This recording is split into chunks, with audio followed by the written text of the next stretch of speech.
All right, welcome to this, I don't know if you call it urgent, but it certainly is a very important interview. I'm Mike Adams. You won't see me on camera today. I'm not in the studio, but things are happening just so rapidly at breakneck speed in the gold and silver markets. I mean, you would not believe where silver is as we're recording this. It's $46.50.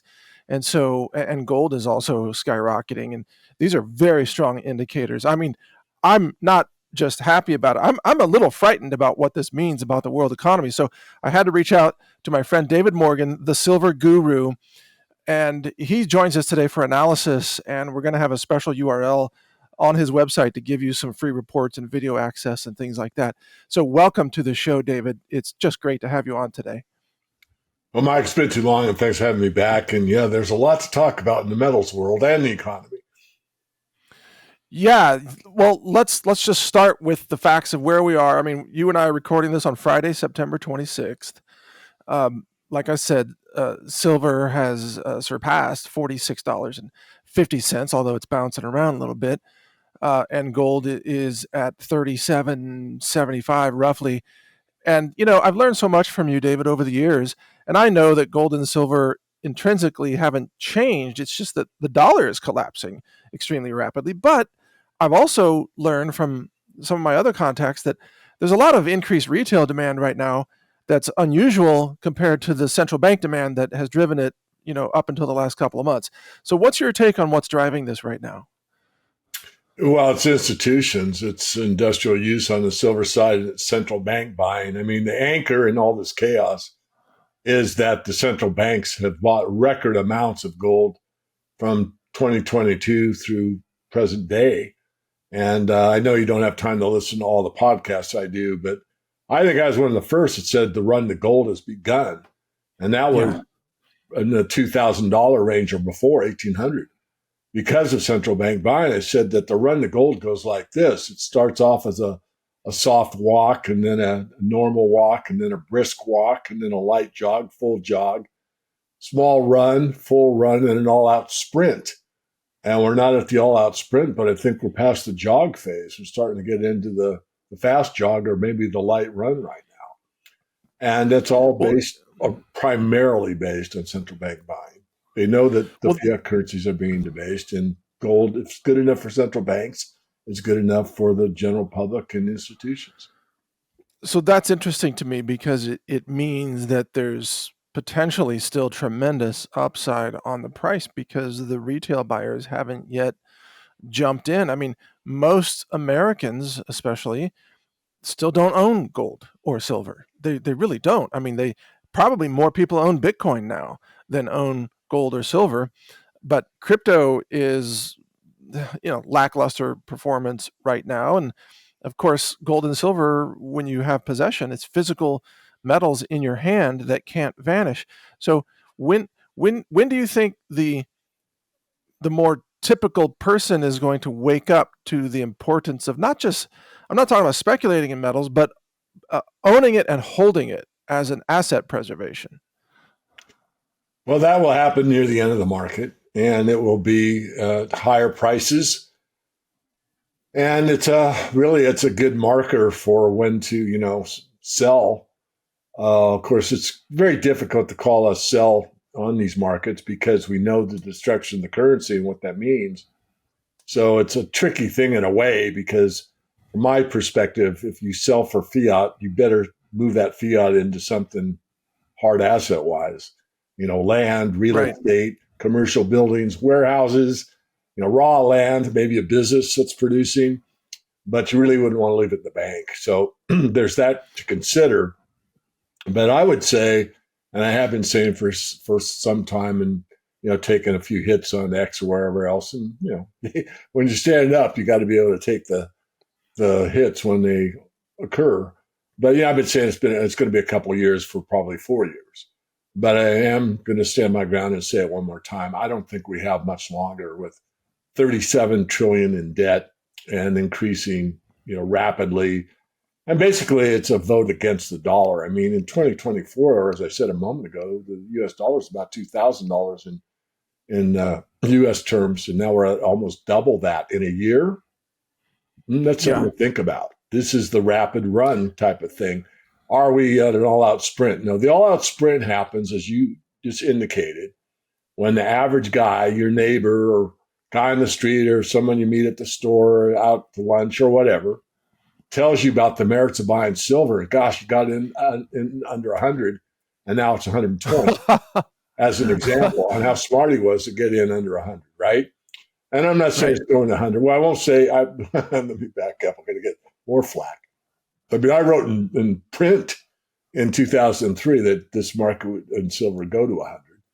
It hasn't done it yet. We're not at 50 yet. Will it get there? I don't know. I think it will, but I don't want to get overexcited here because we are overbought, overextended from any metric you want to use, and the exchange has increased margins on both gold and silver.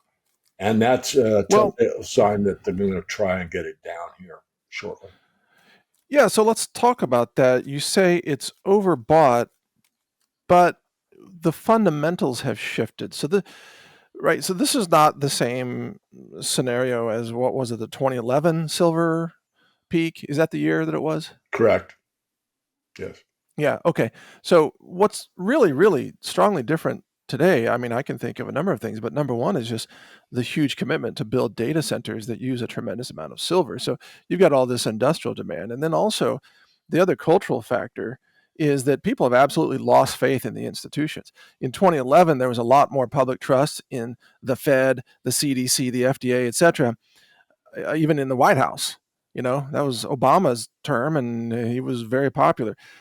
Today, post COVID, the vast majority of Americans, for one reason or another, absolutely do not trust government or the banks for that matter. So, how do you think this might play out differently from 2011, or would you counter back about what I just said? Are there similarities that I've missed? No, I think you hit three really important bullet points. And I'll give you one that's as factual as well, 'cause some of those are somewhat conjecture. And that is in 2011, if you study the markets like I do, the final oomph in that market was futures driven.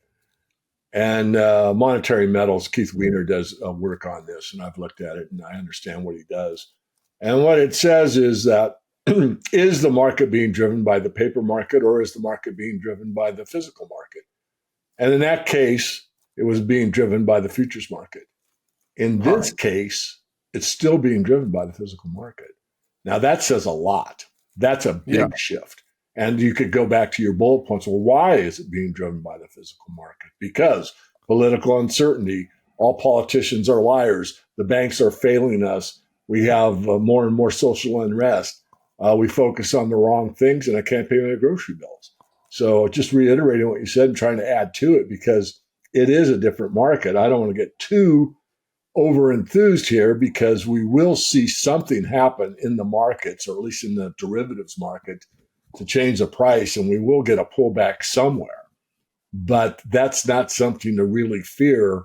It's something to be bought until this thing is resolved. And what I mean by resolved is, as we said, I think on the last time we spoke, is I leave that aside because of the propensity for these banks to maintain their control. And what they're shooting for is more control, which means some type of programmable currency that you'll be required to enter into that system. But, and I want to talk Right. more about that, but let me give it back to you, Mike.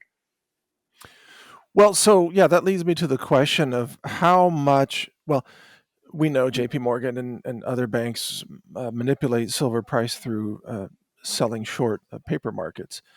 But it seems like at least some of the price increase now is those manipulators covering their shorts, right? And it seems like they're running up against the wall of the fact that there are so many people demanding physical delivery of COMEX contracts. How big of a factor is that in your view? Well, I've always said from the beginning that we had to reach a point where the physical market actually commanded the price. And that, and we've seen that happen in the past, but it's been for, a few days. I would even not even say a full week, but it's been for a very short-lived time. And then the price gets adjusted, the market settles down, the derivatives market or the paper market takes over again, and we're off to the same game that we've always seen. This time, as I mentioned a moment ago, we're seeing where the gold markets physical realm is not doing the spread between the derivatives market, selling the gold they have and capturing that delta that they do all the time because they're the professionals. They know how the market works and they skim money from the sheeple, I'll say, all day long, every day almost. In silver, it's even more interesting for silver because as that spread is being maintained right now, it's even more favorable to silver that more and more physical demand is actually taking place versus what the futures price is. So the delta, instead of widening, and for people that own the silver to capture that spread, it's lessening. So they're less incentivized to put their silver up into the market on the shelf and earn that spread and pocket fiat. So we're in a place we haven't been in a long time. It reminds me of 1979. I was working on my master's degree in finance, and the this particular professor knew me well. I'd visited her house. It's a long story, but she knew who I was. She called me a silver expert even way back then. And she said, "What's going on in the silver market?" I mean, even she was paying attention, and it's kind of like that right now. I think we are. I don't think we're at a top. We could be at a temporary top. I don't know, but I don't think we're at the. We're not at where we need to be as far as calling a top, is my studied view, and that's the panic manic move where, as we said, the retail investor comes in and says, I'm so lucky I got silver under, 75. It's at 100 today. Or, you know what? I'm glad I bought Right. gold before it hit 5,000. Oh, I'm so glad I bought it at 4,200. I'm so happy.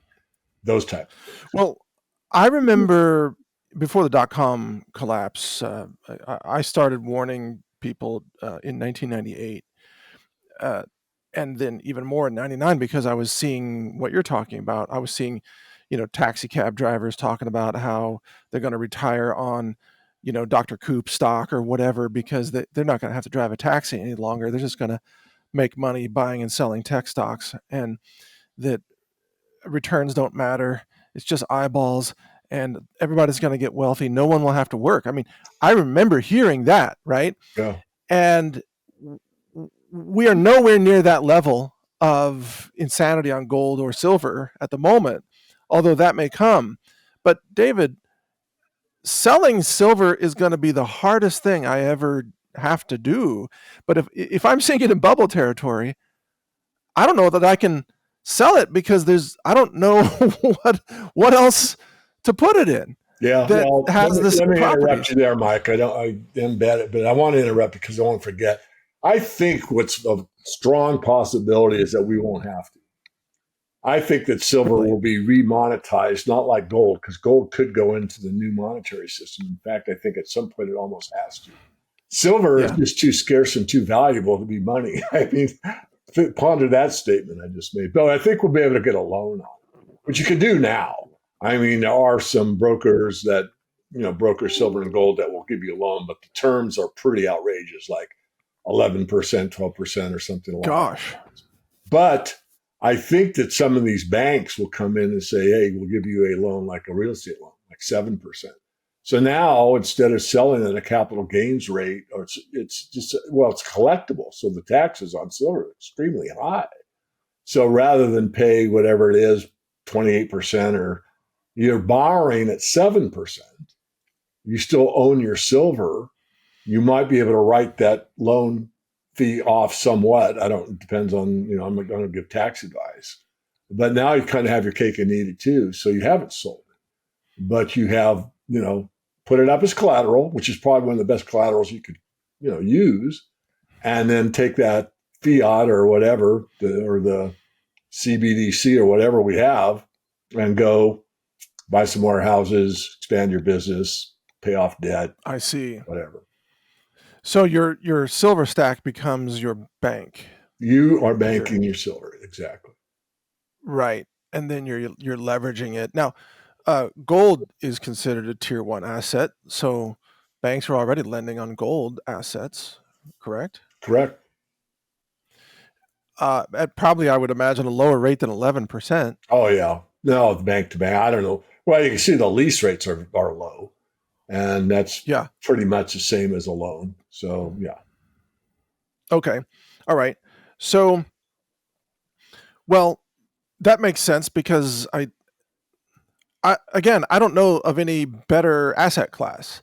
I mean, you mentioned land, and I understand if you have an opportunity to purchase, like an oil rig, oil well, you know, yeah, like partnership in an oil well that's producing energy or something like that.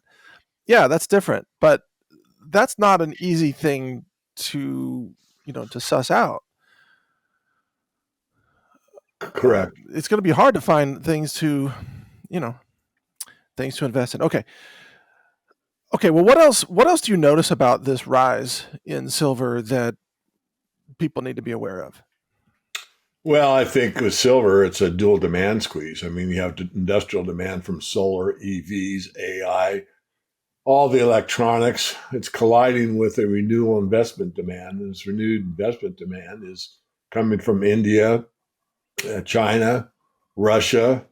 Even the Saudis bought 1 million shares of the SLV, which may be leading a pathway for other nation states to buy into silver. So silver isn't just money; it's the most critical industrial metal of the century. And the Yeah, stockpile in reality has been dwindling out of the LBMA, moving into the COMEX. And the COMEX eligible silver, which is held by strong hands, is a far bigger number than what's registered. The register is what the dealers have available to, I'll call it, contain the price or manage the price. Because, 1% of the time someone says, hey, I actually want to make good on this contract that we signed and send me the silver. So what does that tell you? That again, the control mechanism seems to be breaking down. And the price potential for silver is historically undervalued versus gold. The gold to yeah, silver ratio should be 40 to 1, and we're above 80 to 1 right now. And it just reverts back to 40 to 1. Every dollar you put into gold that multiplies by whatever factor gold goes to, say it goes from 4,000 to 8,000, doubles. If the gold silver ratio moves from 80 to 40, it will do twice as well. So if you're going to get involved in this market now, I think silver is definitely the place you should start. But it does move, as we both know, faster up and down. But there's kind of a floor at silver right now. I really think, Mike, at this point, if it goes different than what I'm saying now, I could take the hits. But I have I'll say a feeling that we're at a point where we might not see anything below 40, or if we do, it won't be for very long.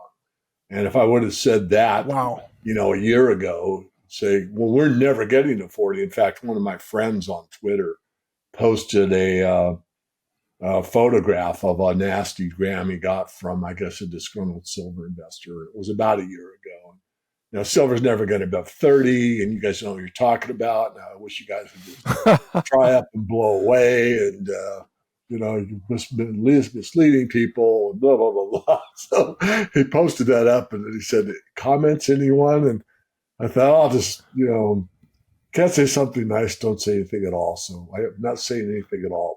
But it was pretty funny to read that. yeah. Well, that's the thing. You get all the praise if the assets go up, but you get all the blame if they don't, if they just go flat or sideways. Um, but I mean, I've right now I'm receiving a lot of thank yous from my own customers for recommending that they look into metals, which I've done consistently for many, many years. And earlier this year, I mean, I bought silver at $30 spot. I saw it when it went below 30. I said, my goodness, this is an opportunity. And I shared that with my audience. I said, look, I don't think you're ever going to see it at 30 again. It's just my opinion. And that's, and you just mentioned you think possibly there's a floor of 40 now. Um, do you see it ever going back to 30? It depends, how the economy really goes. I mean, in 1980, obviously it got overvalued. Didn't stay at 50 for very long. And then, of course, they changed the rules. You could only sell And since just a few entities held so much on that platform on the COMEX, it was pretty easy to kind of control. Sort of what happened in the nickel market in the LME in London. A lot of Yeah, that real metal was there. So they actually have their hands on, let's say, the lion's share of it, the real stuff. And when you own the real stuff, you've got a lot of control. So, right. so having that as a background to answer your question, Mike, it's possible, but I unlikely. But the I think the futures markets are starting to break down. Not entirely; they're probably never going away, but I do think that there'll be less and less shenanigans going on because we're seeing the dynamics of power in the monetary system change from west to east, and we've been watching that I'm for 2 decades. really And with I'm that glad in you brought mind, that we've up. seen all these new storage facilities in Hong Kong being built and how the Shanghai exchange has really started to take more and more power away from the Western Anglo American empire, from the COMEX and the LBMA into the Shanghai exchange. I think there'll Right. be a revaluation of who's who in the zoo. And we find out how many pieces of paper there are versus how much metal there really is, and wake up to a new reality. So, China took advantage of the artificially low prices in gold in particular to stockpile thousands of tons of gold over the last several years. And other central banks around the world have done the same thing. And also, of course, people close to the Trump administration repatriated gold out of London back to New York. I think that was earlier this year.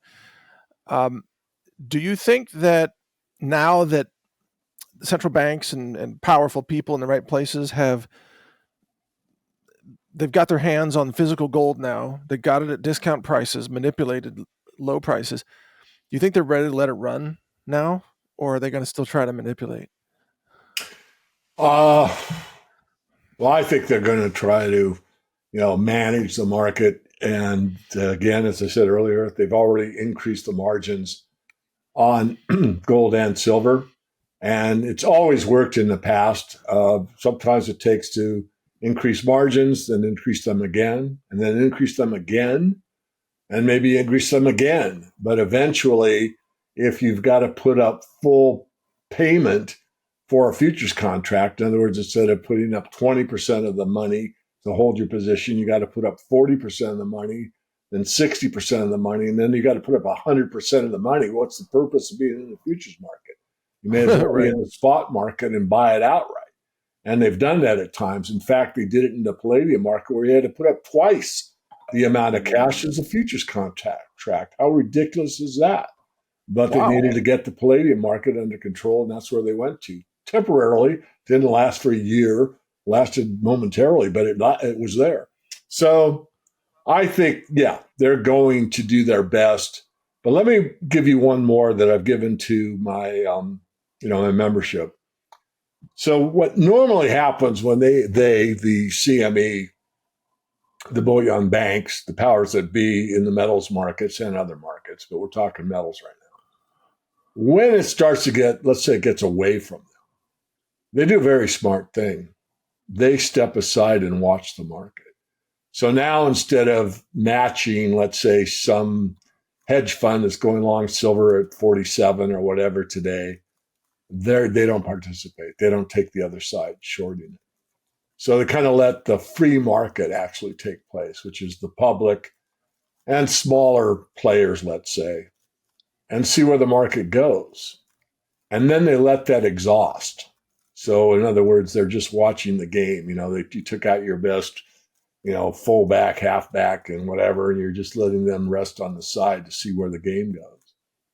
And then when it starts to exhaust, then they come back in and just start shorting the market very heavily. And then they take Huh. the market down. So that's kind of what I expect to happen. It's happened again and again and again. And so the probability is still high that that same type of situation will take So, I mean, that's interesting because the silver market is so small place. compared to gold that the big players would kind of peter out. Like if they're going to make a big move, they can only do that once, and like they're not sitting on unlimited capital to keep doing it. So that's what you're saying. Then the Not after those big really. moves are Sorry to, exhausted. yeah, not really. I mean, Go ahead. the big players have infinite capital. And they're the banks, so they can just print whatever they want. Plus, the exchange gives them an unfair advantage. Most people don't know, but if you are a hedger, you have to put up 30% less margin than if you're a individual or just a regular, limited liability company that trades futures. So if you are a mining entity or a bullion bank, then instead of putting up, $100 per unit, you only have to put up $70 per unit. The idea being that if you're a wheat farmer and you really farm wheat, you want to hedge your position and get as much of your wheat crop, and you don't want to take a chance of the price going lower, so you settle in a futures contract at this price. You don't have to put up so much money to be able to sell your wheat because you need that capital to run your farm. So I'm not against Yeah. the idea in theory, but these bullion banks have nothing to do with mining metal. They just have stuff to do with moving the price around to their favor. Having Uh-huh. said that, they are the ones that step aside. So they have enough power to overcome it eventually. But since they're being overpowered at the present time, they just walk away and watch for a while. And then they see I where see. the volume is very low and there's very few buyers and sells.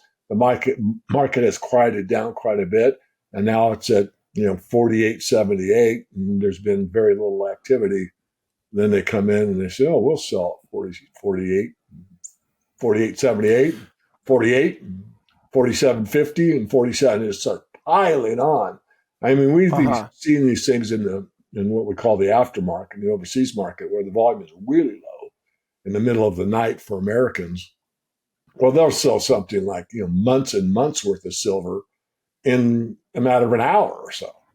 And Wow. well, who's going to sell 6 months worth of silver in an hour? Nobody in their right mind, certainly not for a profit. There's only one reason to do it, and that's to drive the market lower. So what I'm Uh-huh. saying is every now and again, like right now, you'll see where the physical market has taken command, but the futures market is leveraged. It, depends on any given Sunday, but it's 10 to 1, 100 to 1, 200 to 1. It just depends. It's not that high right now. But that kind of leverage, and you have infinite capital, how do you think you're going to come out in the poker game? I mean, you're up so much, and you've been playing for an hour, and you got all these chips, but this guy sits down, and his chips are 10 times the amount that you have, and you get one bad hand, or you get one good hand, but he's got one better hand, and he goes all in. He goes in 10%, and you're all in just to call him, and all of a sudden you're gone. So I don't know if that's a good analogy, but that's kind of what happened. Yeah, it is. So the listeners here shouldn't be surprised if there's an aggressive push to lower the price of silver through this strategy at some point here. But you mentioned you think you'd be very surprised if the price went under 40, but you probably wouldn't be surprised if it went from its current, what is it again, 46.50, if it went to like 42. Like that would be within the realm of a reasonable expectation. Is that right? Yeah, if we're in the market, I think we are, which is a very strong bull market doing the final leg up, where I've said for years, 90% of the move comes the last 10% of the time. And this is when people really don't want to get on board because, there's people out there that bought silver at 30 in 2011, rode it all the way up to 35 and recently and said, oh man, I'm done. I'm out. I hate silver. And now it's at 40, 46. And now they're kicking themselves. And now they're thinking, well, do I get back in or not? All the fundamentals that Mike Right. Adams and David Morgan talked about really are true.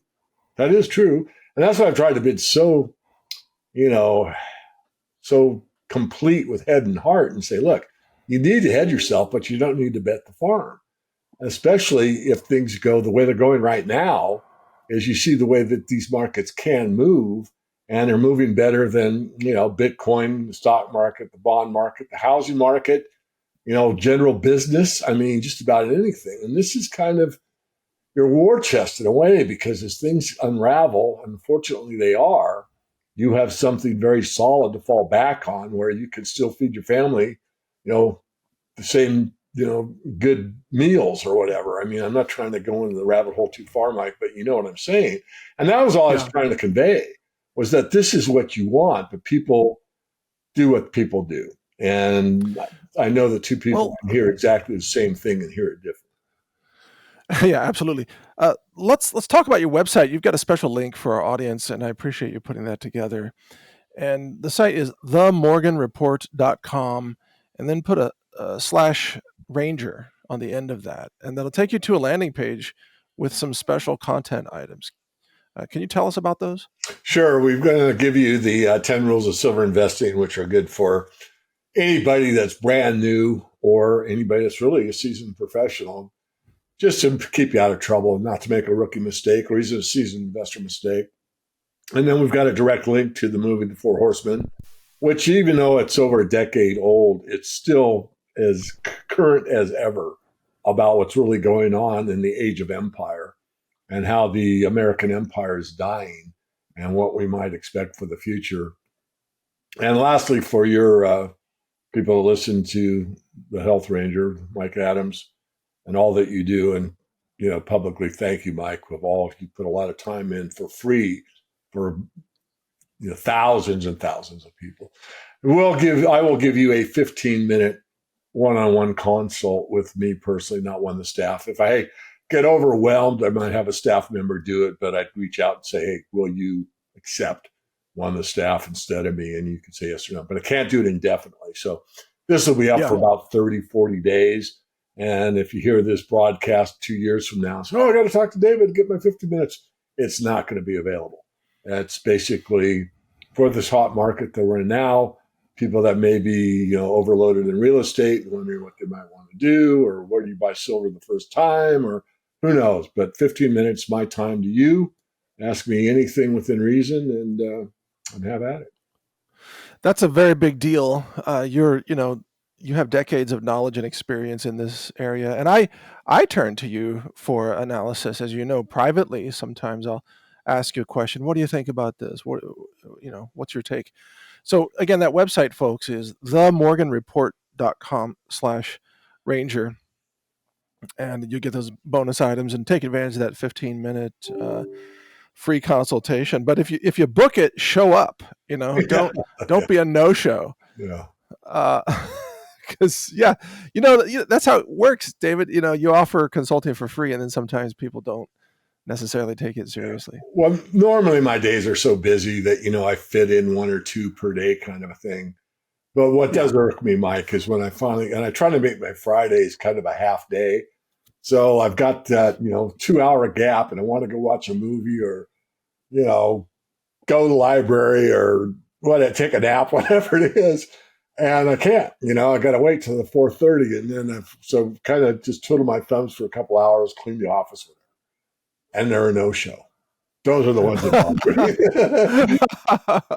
me. yeah, that's not good. So anyway, our audience is well informed and very mature, and they obviously they've been tracking all this and they're watching this interview because probably they own silver, Mhm. and perhaps they want to own more. So my next question is silver too expensive to buy now?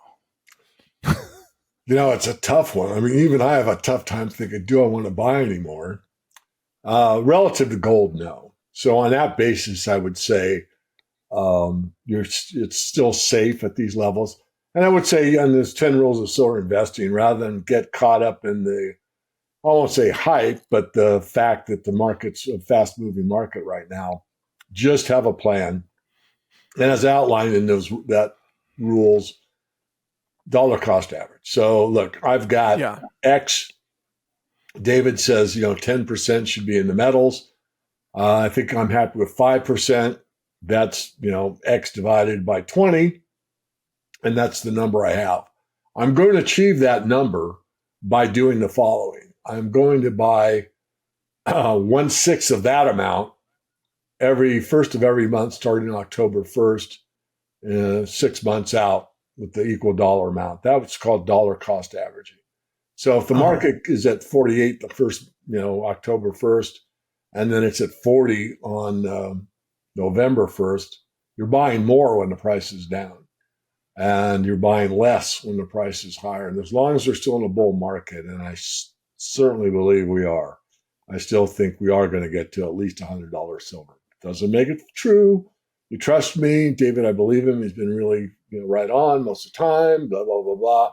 Doesn't guarantee anything, but as messed up as the financial system is, and with the gold silver ratio where it is, and with the physical market taking control over the paper markets right now and continue to do so, Yeah. I think you're smart to just dollar cost average in, get that 5%, be happy, be safe, do whatever makes you happy. If you're a stock investor, real estate investor, run cattle, drill oil wells, I don't care. I'm a free market thinker. You do what makes you happy.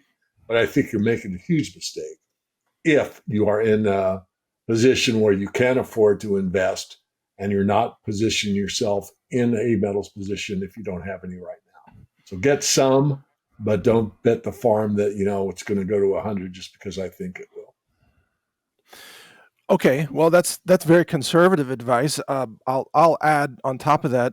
Personally, I don't own any stocks at all. I don't own any treasuries, no bonds, no muni bonds.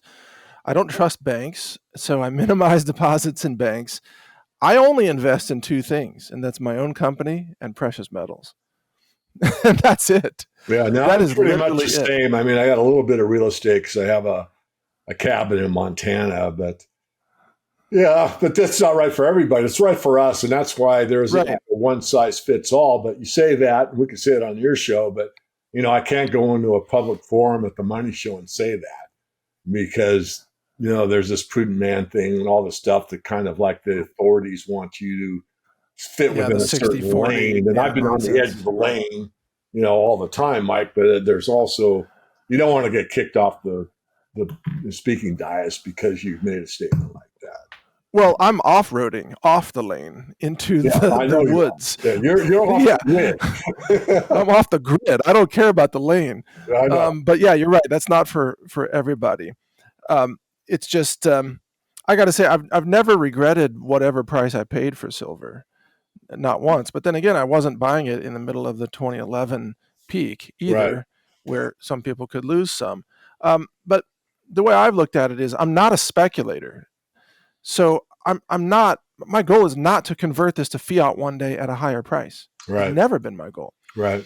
And so as a result, the and I see the dollar collapsing. I see the empire collapsing, and I see more signs of actually a systems failure of the Western financial system. I think we're headed for a commercial real estate collapse that's going to cause bank failures. And we're already starting to see the subprime auto loans. The Tricolor company just collapsed. And by the way, we just saw the collapse of the only sodium ion battery maker in North America, Natron, just went belly up. So we won't be making batteries in America, that's for sure. It's all going to come out of China, folks. And China doesn't want dollars very much anymore, right? But Right. I'm looking around, and I I don't trust the system to stay in place very much longer. What are you thinking about Oh, that? my thoughts are similar, Mike. And one thing I wanted to voice, and I'm glad we still are open because people worry about the CBDC or some private equivalent of that. And it's obvious that's what these bankers want. But remember, there are 14 states now that you can legally use gold and silver in a transaction. So you can True. mitigate that. Like, well, sign up and get your CBDC. Well, I don't want that thing. And, it might be a little tough because there aren't going to be a lot of like, Walmarts and, Applebee's, these corporate entities that are ruling our lives right now. But there will still be farmers markets. There'll still be individuals that own property or whatever, and you can negotiate with them for real money. And that will catch fire pretty quickly in those states. And of course, they Yeah. will, you know, encourage other states to do the same thing. So we could get to a point where we get more into a states' rights versus federal government kind of a battle, where we're Sure. actually free, free people to use our resources as we see fit, as it should have been and really was set up in the beginning. So I wanted to get that out there because I haven't voiced it. You're the first one I've actually talked to in a public forum about this because, well, I can't. What do I do? Well, actually, depending on your state. And you don't really have to be in a state where they've revivified that you can use gold and silver as money. What a concept! But you know, you are really constitutionally secured doing that. Although you could, I don't want to micro delve on this thing, Mike, but you could get into a situation where the legal tender law thing gets put in the court and all that. But I think the things are breaking down. I don't think that Yeah. people are, if things break down to the level that they could, and I don't want to see this, but if they do, then a lot of these authority figures are going to just walk away because if the currency fails, why would they go to work? And you'll just see a whole new, free market. It's called a black market, but it's really a free market pop up. I don't think we're going to get there, but the trend is moving that way, and it's moving that way rapidly. And that's why you're seeing these rapid movements in the metals because it's a precursor or a barometer of the storm ahead. I mean, when a barometer really moves and you're a sailor or a pilot and you see that thing go, you go, holy moly, I better really pay attention. Something's out there that I don't want to fly Yeah. into or put my boat into. I better, turn around, cancel the flight, get to the harbor. And that's what we're seeing right now. Yeah, absolutely. And I want to bring in, related to everything you just said, the fact that the state of Texas passed that law where they are building out a system where if you deposit your physical metals in the state depository, then beginning in the spring of 2027, you can have a debit card that's supported by the state, that's tied to your metals, and you go out and buy groceries or pay for gas or whatever on your debit card, and they just sell off the metals, to cover your debit card transactions. And thus, you don't need a bank. You don't need fiat in the bank and a bank issued debit card. You just put metals. Metals becomes your bank. Yeah. And you have ownership over those metals. You can show up at the depository and you can say, give me my metal. Yep. Or you can go out and spend it like cash on the debit card. Like that is a major change in the way people will think about metals. Absolutely. And I think Texas is the leader, and I think you see other states follow through. And there's actually a debit card like that here where I live, unfortunately. And you can make up your own reason why. I really don't have a reason why. The bank is not taking any new accounts, but we're looking for Oh, another bank because it's exactly that. So think about it. If you put your money on deposit in a private vault, and you've got 90% metal and 10% fiat because for a while maybe your average price on silver is $30 and the fiat price of silver was 28, so you bought gas with fiat, but now that it's at 46, you're probably going to run some silver through it. The point being, you could have an all-out bank collapse and you've only lost 10% of your wealth. The other 90% is right. sitting in a vault somewhere. And in your scenario, it's even better because all the banks could go down to where, and yet it doesn't really affect you because you have the concept about the difference between money and fiat, and you put your savings into money. What a concept! Right, which is metals. So, um, and the way I would work this is I wouldn't take like all my silver and throw it into the No, depository. right. I would just put in however much that I need to live on for that month or that quarter or however often I want to drive over there. But if I'm living on $5,000 a month or whatever, I'm just going to take $5,000 worth of silver, put it in there, spend it. I don't even. By the way, I don't even live on $5,000 a month. I live on a lot less than that. But it makes it very easy.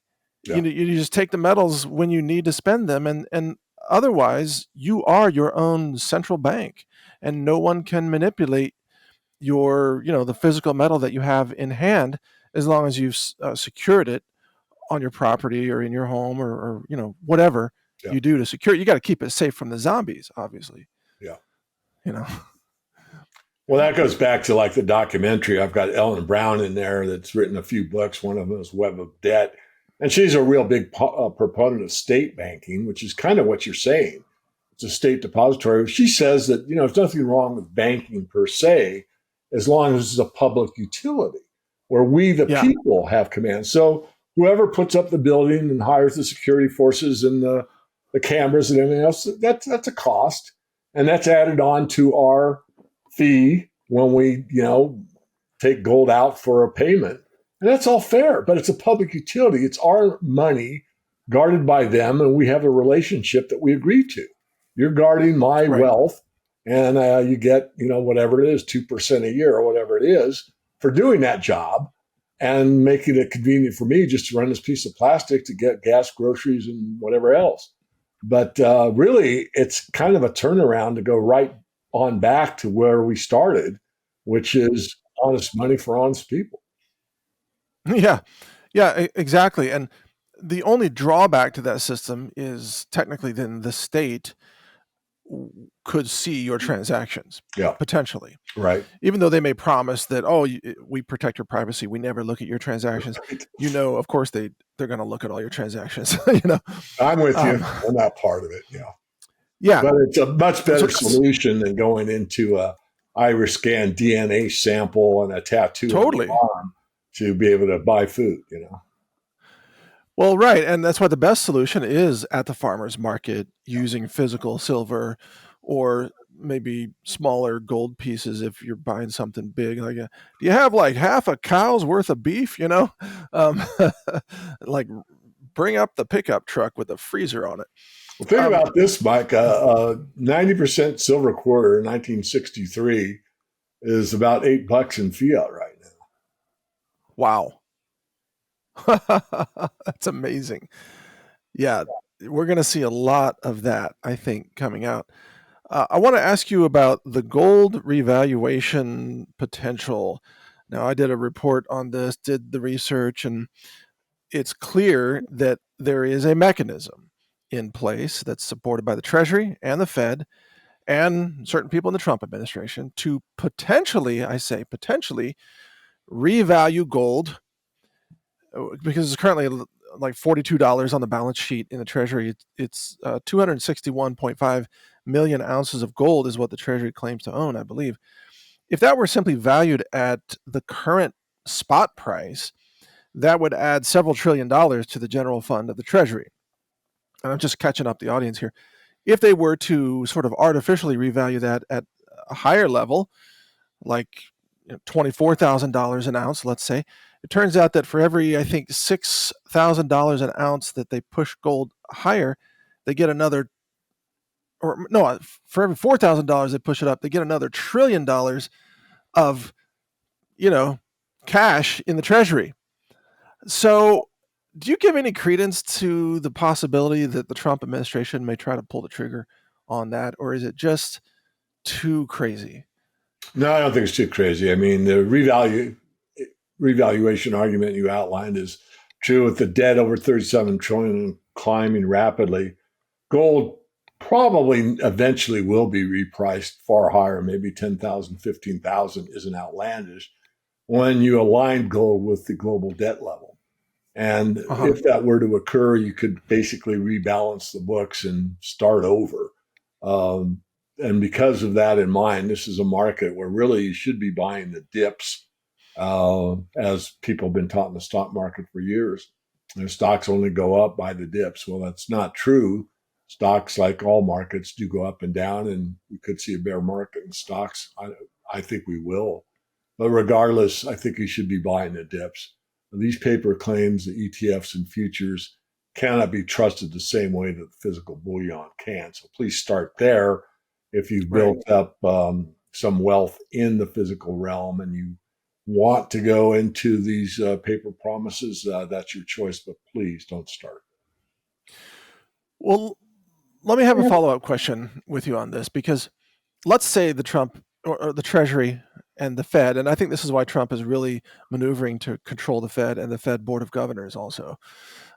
He's got to have a majority control over that to pull this off. But suppose they revalued gold at, let's say, $15,000 an ounce. I know then that if I'm going to sell gold for fiat and use that fiat to buy something, I need to do it rapidly before the inflationary effects of that whole thing kick in. So wouldn't there be, well, and also I don't want to sell all my gold at $15,000 because I don't want a bunch of fiat currency sitting around at the front end of a massive inflation wave that we know is coming because of that decision. So, doesn't this create a whole new complexity of how to manage your assets if the revaluation takes place? And even if you own gold, you need to be smart about how you use that gold. Yes, absolutely, it could. I mean, you can think of it being kind of the reverse of what happened in the 30s with Franklin Roosevelt. Turn in your gold, I'll give you $20 for it, and then they revalue it. Now it's worth 35, a 70% increase. Whereas in this Right. case, we'd see it go from the 42 to what, 15,000? I mean, what happens then?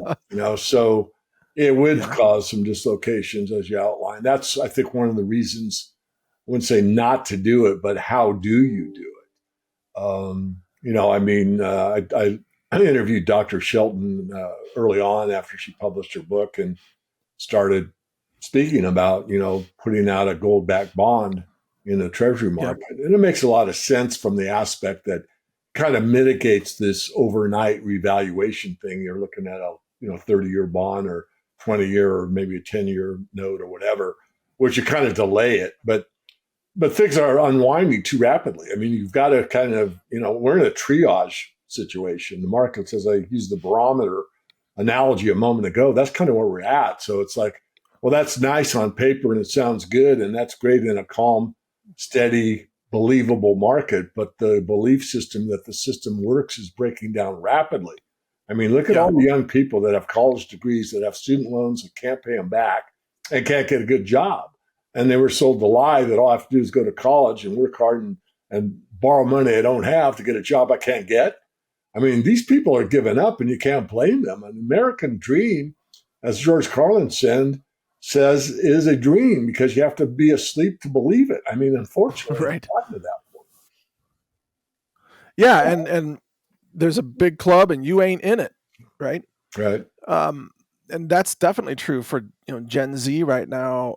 It would be, I mean, gosh, I my wife and I bought a house when we were quite young, and we worked hard to pay it off in less than 7 years. And we saved, and we lived modestly, etc. Got out of debt. Never took on debt since then. But that's impossible for a Gen Z person to do today the same way we did it. Right. I mean, that house is triple or quadruple the price, and yet the wages that a young person can earn haven't gone up proportionally. So we've got a generational problem here. David, we're coming up on the hour. I can't believe it already. But is there anything you want to add here before we get close to wrapping this up? Well, somewhat facetiously, Mike, I have to add to what you just said as a bit of humor, sick humor. It's like, well, no, it's okay, Mike. All you have to do is buy Bitcoin and stay in your basement, not get a job, and pay off. You have 5 houses, and that's another big Right. lie. And unfortunately, as you know, I'm not real favorable to Bitcoin, and I'll maintain my stance based on fact. But regardless, so unfortunately, I think this whole Gen Z and Americans overall, I mean, people worldwide, it's not just the United States, have been sold the big lie, and that is you can print wealth. You can't, and that things Right. can be, you can get rich by not working. Yeah, you can occasionally, but it's very rare. So I'll leave it at that. I have nothing else to add. We've already talked about themorganreport.com/ranger, and I'd be happy to meet with you again. It's going to be limited in time, maybe 30, 40 days. And I'll leave it at that. I just am happy to be with you again. And I think we showed a lot of directions out of this quagmire. We're owning metals, having a depository, being in a state where you can actually use metal for payment, uh, having minimal amount in the bank. And, I'm with the Ecclesiastes, nothing new under the sun. People are awesome for the most part. I mean, none of us are perfect, and yet most of us have good hearts. I still believe that. And I think as things get tougher and tougher, it's going to separate the cream from, everything else. But I think there'll just be a lot of trial and errors, but there'll be enough of good hearted, well intentioned people that we can get through this. And Well, no matter what. yeah, but let me add a comment Sure. on that. Um, the people at the top, I know. yeah, they may have been born with good hearts, but they instead they prioritize their own greed Yeah. at the expense of others. That's the issue. That's where you and I share similar values, David. We think that it's important for us to do well as the people around us also do well. It's important to have a society of people who are all experiencing abundance and self-reliance, etc. You don't want to be one wealthy person surrounded by a bunch of impoverished, desperate people. Yep. And the problem with this whole revaluation of gold scenario, which I pointed out in my report, is that it's going to wipe out the middle class. It's going to lead to unbelievable inflation. And people who only hold fiat or fiat instruments rather than metals or hard assets, they're really going to be impoverished en masse. Yeah. And I think, in my opinion, and don't take this as financial advice to the listeners, but in my opinion, the best way to survive this is to have metals. And if you don't own physical metals in your hands, you're going to face, financial extinction as the Western financial system basically implodes, is my opinion. Yep. So, all right. So it's themorganreport.com/ranger. That's where you can get the special access right there, the landing page, themorganreport.com/ranger. And thank you so much, David, for your time today. Greatly appreciate your time. It's always good to speak with you. Oh, thank you. My pleasure. All right. Stand by. Boost your nutrition with our ultra-clean, lab-verified clean chlorella powder. Packed with bioavailable nutrients, non-GMO, and lab-tested for purity. Get yours now at healthrangerstore.com.